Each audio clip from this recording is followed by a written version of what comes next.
Well, hi there, boys and girls. This is a bonus video. In this video, I'm going to give you an example of how to work what's going to be a bonus question on your next quiz and on your next test. If you don't need to worry about this. You don't have to do this for any of the other questions. But if you want to know how to do the bonus, this is how you do it. Before we get started, I need to make sure you know how to do some formulas. These formulas are the summation of the first n integers and the summation of the first in square integers. For example, if you wanted to add up the numbers from 1 to 100, where n would be 100, that answer would be 100 times 101 divided by 2. You plug 100 in for n, and this would give you 5,050. That's 1 plus 2 plus 3 plus 4 plus 5 plus ... plus 98 plus 99 plus 100. 5,050. Now, if you wanted to add up the first, say, 5 square numbers, like 1 plus 4 plus 9 plus 16 plus 25. This would be I equals 1 to 5 of I squared. Then that would be 5 times 6 times 11 all over 6, and that would be 55. That is 1 plus 4 plus 9 plus 16 plus 25. Okay, so I'm going to be using these. So here we go. In the previous video, I said that the area under f of x equals negative x squared plus 16 on the interval from 0 to 4 was 128 divided by 3. Somebody just walked by my house. My dog's in there going crazy. Anyway, and so now I'm going to show you how we got that. So first of all, we're going to do our delta x. Now our delta x is b minus a divided by n. But here, I don't know how many rectangles I have. I'm going to keep that as n rectangles. In the video, we did 4 rectangles, then 8, then 16. I think we even did 100. And then I showed you if we did an infinite number of rectangles, what it would be. So what you do next is you plug in 4 over n into x, except you're going to plug in 4i over n into x. What you're going to have for your f of x part of your project, of your product, is going to be negative 4i over n squared plus 16. This is going to be like the height. So this is what you're going to plug in. You just basically tack on an I and you plug that in for x.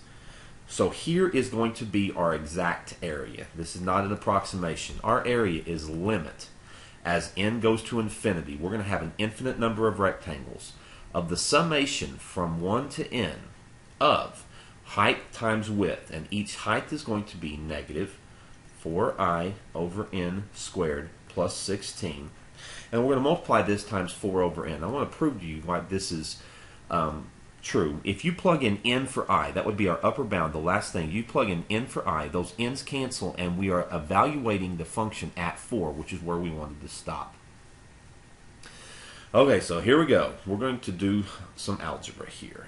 So this is the limit as n approaches infinity of summation I equals 1 to n. Now let's square this.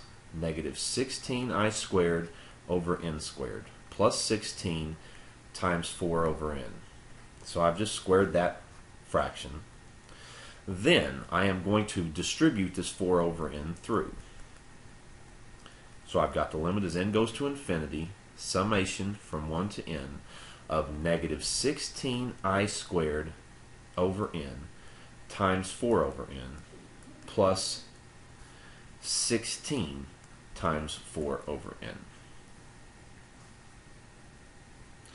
So that's going to be the limit as n approaches infinity of summation from 1 to n of negative 64i squared over n cubed plus 64 over n. So back up here a little bit. Now what I'm going to do is I'm going to separate this and have 2 different summations. So I'm going to have the limit as n goes to infinity of the summation from 1 to n of negative 64i squared over n cubed plus the summation from 1 to n of 64 over n. And it's the limit of all of this. Okay, now I'm going to take out a 1 over n cubed and put it in front of this summation because n is the number of rectangles, which means it's a constant. So I'm going to have 1 over n cubed times, and I'm also going to take out that negative 64. So I guess I'll go ahead and do that here.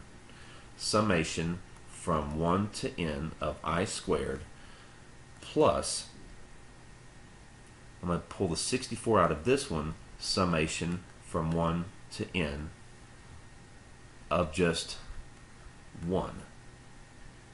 So I pulled out the 64 over n there. Okay, now I'm going to plug in my formula. The limit as n approaches infinity of negative 64 over n cubed, now times my formula. The formula for this is n times n plus 1 times 2n plus 1 all over 6. And then plus, now 64 over n times the summation from 1 to n of 1, I'm going to have n ones. This is like 1 plus 1 plus 1 plus 1 plus 1 n times. And that's just going to be n. Okay, so I've got the limit as n approaches infinity of negative 64 over n cubed. Now we've got to do some algebra. If you multiply all of this out, n times n plus 1 times 2n plus 1, you get 2n cubed plus 3n squared plus n all over 6.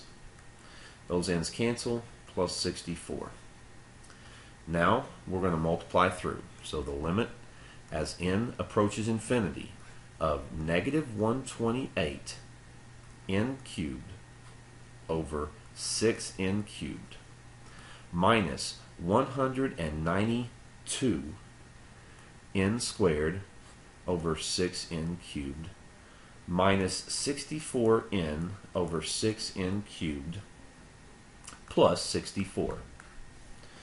Okay, now how you take the limit as n goes to infinity, there's 3 rules. If you have a rational function anyway, if the exponents match, it's the ratio of the coefficients. If it's bottom heavy, if the exponent on the bottom is bigger, then the limit as n goes to infinity is 0. So I get to negative 64 thirds plus, that's going to be 192 thirds, and this answer is 128 thirds, which is the exact area under the curve. There you go.